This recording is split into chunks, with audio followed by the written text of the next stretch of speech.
स्वागत है आप सभी का एग्री गुरु कोचिंग जगदलपुर में।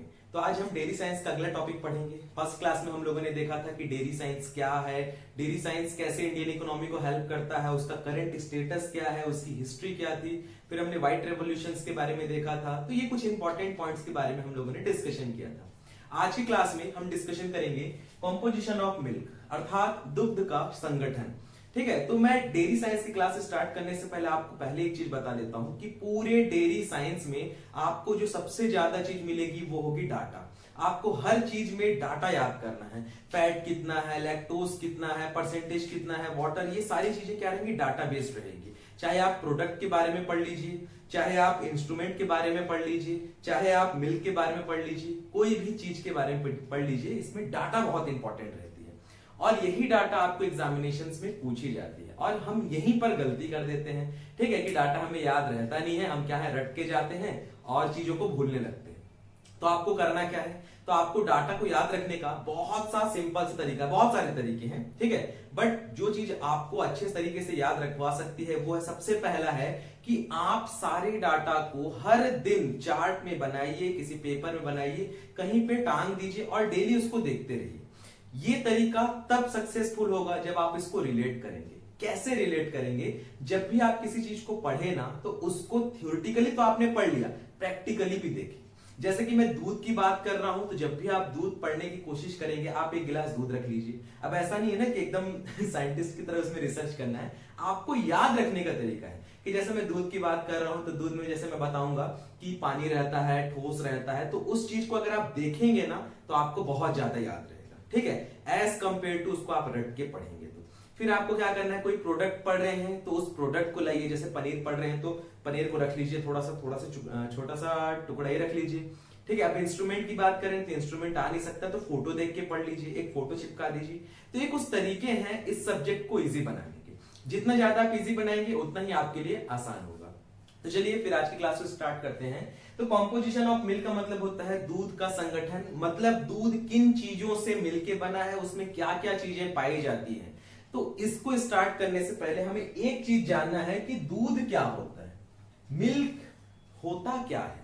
तो इसकी एक डेफिनेशन है कि स्तनधारी मादाओं के, ठीक है, क्या है, स्तनधारी मादाओं के स्तन ग्रंथि से स्त्रावित होने वाला प्राकृतिक जो आपका लिक्विड है, ठीक है, उसे क्या कहा जाता है, दूध कहा जाता है, ठीक है। अब इस दूध में क्या चीज रहती है, तो दूध में विशेष प्रकार के पोषक तत्व, या बोल सकते हैं कि सभी प्रकार के पोषक तत्व पाए जाते हैं जो कि बछड़े या बच्चे के विकास के लिए अत्यधिक आवश्यक रहता है। बछड़ा इसलिए जोड़ा है मैंने क्योंकि हम डेयरी का पढ़ रहे हैं। अगर हम बाकी डेयरी को छोड़ के बाकी ह्यूमंस की बात करें या बाकी एनिमल्स की बात करें, इसलिए मैंने बच्चे को कहा है। तो आप एक शॉर्ट फॉर्म में ये समझ सकते हैं कि मादा के द्वारा जो भी संतान की उत्पत्ति की जाती है उसके वृद्धि और विकास के लिए, क्योंकि आपको पता है इनिशियल स्टेज में उसको खाना नहीं दिया जाता है, क्या दिया जाता है, दूध। तो ये दूध क्या रहता है, आपका प्राकृतिक पदार्थ है, ठीक है, नेचुरली इसको क्या बोल सकते हैं, सीक्रेट किया जाता है और इसमें ये रिच रहता है न्यूट्रिएंट में, पोषक तत्वों का धनी रहता है। इसमें लगभग सभी प्रकार के पोषक तत्व पाए जाते हैं। इसीलिए क्या है, इसीलिए दूध को संपूर्ण आहार कहा जाता है। क्या कहा जाता है, दूध को संपूर्ण आहार। इंग्लिश में अगर मैं इसको समझाना चाहूं तो ये बोल सकते हैं कि मिल्क जो रहता है वो आपके मैमल्स, जो फीमेल मैमल्स रहता है ना, उनके मेमरी ग्लैंड से सीक्रेट होने वाला नेचुरल फ्लूइड है जो कि रिच रहता है आपके न्यूट्रिएंट्स में। और एक चीज याद रखेंगे, इसका कलर जो रहता है वो most of the time white रहता है। अब इसके अलग अलग जैसे किसी में हल्का सा येलो रहता है, ये सब इसका रीजन रहता है, बट नेचुरली क्या रहता है, व्हाइट कलर का ही रहता है। तो ये चीज अब मैं बता रहा हूं कि डेफिनेशन क्यों समझा रहा हूं, क्योंकि आपको पूछा जाता है, एक साल आपका सवाल आया है कि दूध है, ऑप्शन ए था संपूर्ण आहार, अर्ध आहार, ये सब। तो याद रखेंगे दूध एक संपूर्ण आहार है।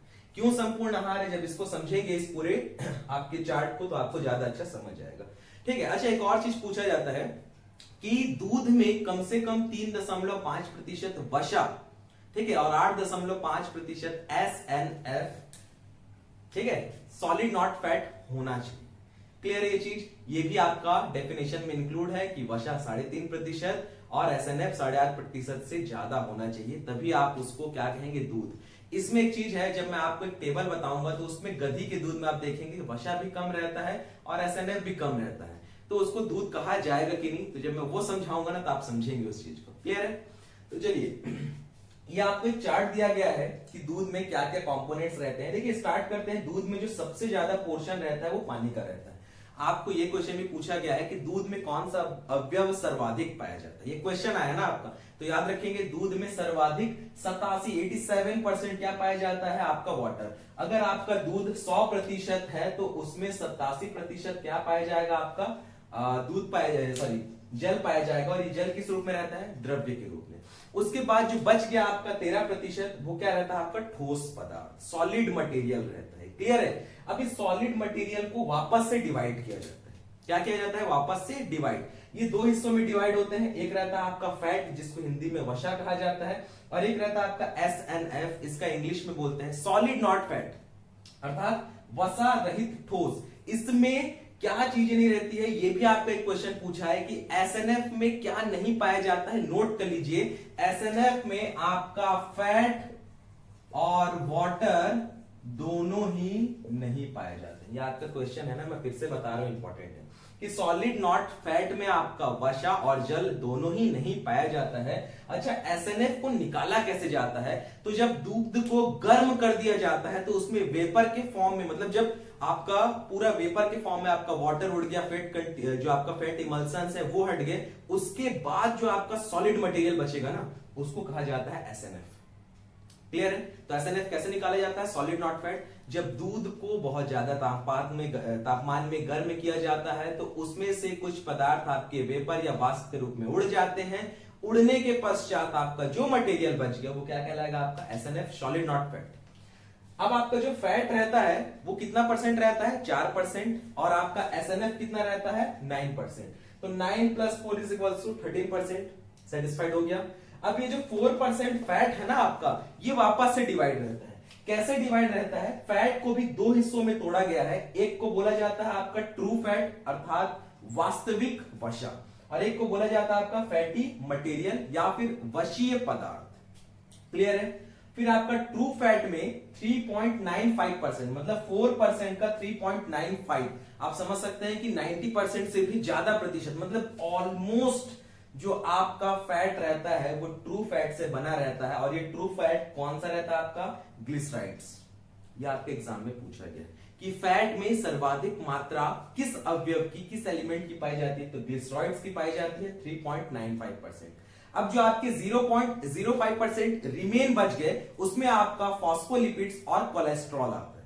फॉस्फोलिपिड 0.03% और कोलेस्ट्रॉल 0.01%। इसके बाद का जो पदार्थ बच गया वो अन्य पदार्थ, मतलब अन्य फैटी मटेरियल्स कहलाते हैं। क्लियर है? आप यहां देख सकते हैं फॉस्फोलिपिड्स और आपका कोलेस्ट्रॉल जो रहता है वो आपका पाया जाता है 0.03 और 0.01%। तो ये आपका फैटी मटेरियल्स। क्लियर है? और ये आपका क्या है, ट्रू फैट है, ग्लिसरॉइड्स जिसको बोलते हैं। ठीक है? अब इसके बाद बात करते हैं SNF की। ये वाला जो पोर्शन है ना, इसको बहुत ध्यान से पढ़िएगा, क्योंकि यहां से ना बहुत सारे क्वेश्चंस पूछे जाते हैं, बहुत छोटे छोटे क्वेश्चंस रहते हैं, बट हम गलत करके आ जाते हैं, तो गलत बिल्कुल नहीं करना है। ठीक है? तो SNF कितना है, 9%। इस 9% में 4.7 to 4.9% आपका लैक्टोज पाया जाता है। आपका एग्जाम में पूछा गया था कि दूध में लैक्टोज की मात्रा कितनी रहती है, ऑप्शन दिया गया था 4, 5, 6, 7। तो आपको 4 को टिक नहीं करना है। गाय के दूध में लैक्टोज जो रहता है ना 4.7 से 4.9 के आसपास रहता है, तो ऑलमोस्ट ये 5% है। ठीक है? ऑलमोस्ट कितना है, 5%। इसलिए आपको ये चीज ध्यान रखनी है कि यहां पर स्टूडेंट्स थोड़ी सी गलती करने लग जाते हैं, ये आपको नहीं करना है। लैक्टोज कितना है, 4.7 to 4.9। अच्छा, लैक्टोज होता क्या है, तो ये याद रखेंगे कि दुग्ध का शर्करा, मिल्क शुगर जो रहता है ना, वो आपके लैक्टोज कहते हैं। इसके बारे में डिटेल से पढ़ेंगे कि लैक्टोज में होता क्या है, जब आपके कॉम्पोजिशन ऑफ मिल्क को एक एक को जब डिटेल में पढ़ेंगे ना, तो इन सारी चीजों को डिस्कस करेंगे। बट यहां याद रखेंगे कि लैक्टोज जो रहता है आपका मिल्क शुगर कहलाता है, दुग्ध शर्करा कहलाता है। और ये लैक्टोज जो है ना, वो एक टाइप का कार्बोहाइड्रेट है। क्या है, कार्बोहाइड्रेट। तो अगर आपको क्वेश्चन पेपर में पूछा गया कि दूध का कार्बोहाइड्रेट है, तो दूध का कार्बोहाइड्रेट क्या है, आपका लैक्टोज। दूध का शर्करा क्या है आपका, लैक्टोज है। अच्छा, ये पूछा जाता है कि लैक्टोज जो है, लैक्टोज तत्व है मोनोसैकेराइड, डाइसैकेराइड, ट्राइसैकेराइड या एक्सेट्रा। तो याद रखेंगे ये जो लैक्टोज कार्बोहाइड्रेट है ना, ये आपका डाइसैकेराइड है। क्या है, डाइसैकेराइड, दो सैकेराइड से मिलके बना है। कौन कौन से है वो दो सैकेराइड, इस चीज को भी आप याद रखेंगे। तो वो जो दो सैकेराइड आपके है ना, पहला है आपका, एक सैकेराइड है ग्लूकोज का, क्लियर है, और एक सैकेराइड है आपका फ्रक्टोज का। तो ग्लूकोज और फ्रक्टोज मिलके आपका लैक्टोज बनाते हैं, और यही लैक्टोज आपका डाइसैकेराइड है। आपको सैकेराइड्स के नाम बता दिए गए हैं, 1 + 1 = 2, इसलिए डाइसैकेराइड, ये अपने आप में एक सैकेराइड है। लैक्टोज क्या है आपका, मिल्क शुगर है। लैक्टोज आपका मिल्क कार्बोहाइड्रेट है, कार्बोहाइड्रेट के नाम से जाना जाता है। 4.7 to 4.9% पाया जाता है, याद रखेंगे, बहुत इंपॉर्टेंट है, क्लियर है। चलिए दूसरे एसएनएफ की बात करते हैं, नाइट्रोजनस मटेरियल, नाइट्रोजन युक्त पदार्थ, ठीक है। दूध में जो नाइट्रोजन युक्त पदार्थ पाए जाते हैं उसको भी एसएनएफ में रखा गया है। अब ये नाइट्रोजन युक्त पदार्थ ना वापस से दो हिस्से में डिवाइड होते हैं। एक आपका प्रोटीजिनस नाइट्रोजनस मतलब प्रोटीन युक्त नाइट्रोजन, और एक आपका नॉन प्रोटीनस नाइट्रोजनस मतलब प्रोटीन रहित नाइट्रोजन पदार्थ, क्लियर है। नाइट्रोजन पदार्थ कितने में डिवाइड है, दो में, एक आपका प्रोटीन युक्त होगा, एक में आपका प्रोटीन नहीं रहेगा, प्रोटीन रहित रहेगा। अब नाइट्रोजनस मटेरियल कितना पाया जाता है, 3.4 to 3.5%, क्लियर है। इसमें से जो सबसे ज्यादा हिस्सा रहता है वो प्रोटीनस नाइट्रोजनस का रहता है। प्रोटीन युक्त नाइट्रोजन पदार्थ दूध में सर्वाधिक नाइट्रोजन युक्त पदार्थ की मात्रा में पाए जाते हैं। मतलब नाइट्रोजनस पदार्थ का सबसे ज्यादा भाग किसका रहता है, प्रोटीन युक्त पदार्थ का, क्लियर है। जबकि नॉन प्रोटीनस और नाइट्रोजनस जो है ना वो बहुत कम अनुपात में पाया जाता है, ये बोल सकते हैं कि नेग्लिजिबल फॉर्म में पाया जाता है। अच्छा कैसे, ये देख लेते हैं। तो 3.4 से 3.5% आपका क्या है, नाइट्रोजनस मटेरियल। इसमें प्रोटीनियस नाइट्रोजनस जो है उसमें 3 एलिमेंट आपके पाए जाते हैं, केसीन, एल्ब्यूमिन, ग्लोब्यूलिन, ठीक है। और अगर आप इनको काउंट करेंगे, ठीक है, जैसे 2.75, 0.4 से 0.05, 0.20 से 0.30, इसको जैसे आप काउंट करेंगे ना, ऑलमोस्ट 3.4 के आसपास का आपका क्या आएगा, प्रोटीजिनस नाइट्रोजनस। तो आपका ये जो पदार्थ है नॉन प्रोटीनस, ये क्या रहता है, कम पाया जाता है, ठीक है, प्रोटीनस नाइट्रोजनस में। अच्छा केसीन की क्या खासियत है, तो याद रखेंगे दूध का प्रोटीन केसीन को कहा जाता है। अगला इंपॉर्टेंट पॉइंट है, लिख लो, क्या है, दूध का प्रोटीन केसीन को कहा जाता है। ये अल्फा एस टाइप का केसीन पाया जाता है, इसको फिर से जब डिटेल में पढ़ेंगे। उसके बाद आपके एल्ब्यूमिन और ग्लोब्यूलिन जो रहता है ना, इसको साथ में वे कहा जाता है, WHAY। और दूध के फटने का कारण आपका एक साल पेपर में पूछा था कि दूध के फटने का कारण क्या है, तो दूध के फटने का कारण एल्ब्यूमिन और ग्लोब्यूलिन ही है, इसलिए इसको दूध का फटने वाला प्रोटीन भी कहा जाता है, क्लियर है। दूध के फटने का कारण क्या है, एल्ब्यूमिन और ग्लोब्यूलिन, इसीलिए इसको फटने वाला प्रोटीन भी कहा जाता है। ये दूध में आपका 0.40 से 0.50 आपका एल्ब्यूमिन, और ग्लोब्यूलिन जो है वो 0.20 से 0.30% पाया जाता है, क्लियर है। अब चलिए नॉन प्रोटीनस नाइट्रोजनस मटेरियल के बारे में डिस्कशन कर लेते हैं। तो इसमें 3 चीजें पाई जाती है, अमोनिया, क्रिएटिन और क्रिएटिनिन, ये 3 एलिमेंट्स पाए जाते हैं। देखिए क्रिएटिन और क्रिएटिनिन जो रहते हैं ना, ये आपके ऐसे पदार्थ रहते हैं जो कि फिल्टर करने का काम करते हैं आपका, क्लियरली, ठीक है। ये वेस्ट मटेरियल के फॉर्म में निकल जाते हैं और इनकी मात्रा बहुत कम पाई जाती है, माइक्रो मिलीग्राम्स में पाई जाती है, इसलिए नॉन प्रोटीनस नाइट्रोजनस मटेरियल दूध में कम पाया जाता है। चलिए अब आपका जो तीसरा एसएनएफ है जिसको बोला जाता है आपका मिनरल्स, ये दूध में 0.7 से 0.8% बहुत कम पाए जाते हैं। क्या है, बहुत कम पाए जाते हैं। ये आपके बेसिक स्ट्रक्चर्स रहते हैं आपका, जैसे कि पोटास मतलब पोटेशियम, ठीक है, फिर आपका सोडियम, फिर आपका कैल्शियम और मैग्नीशियम, इनकी मात्रा दूध में बहुत कम पाई जाती है, पर हाँ पाई जाती है। अच्छा ये रहा आपका कंपोनेंट ऑफ मिल्क, कि दूध आपका बना कैसे है, क्या क्या पदार्थ पाए जाते हैं। मैं फिर से बोल रहा हूं, ध्यान से पढ़िएगा, बहुत इंपॉर्टेंट है, इनमें से क्वेश्चंस आते हैं, मैं बार बार रिपीट कर रहा हूं। अच्छा इनको छोड़ के ना आपके कुछ और पदार्थ भी पाए जाते हैं, ठीक है।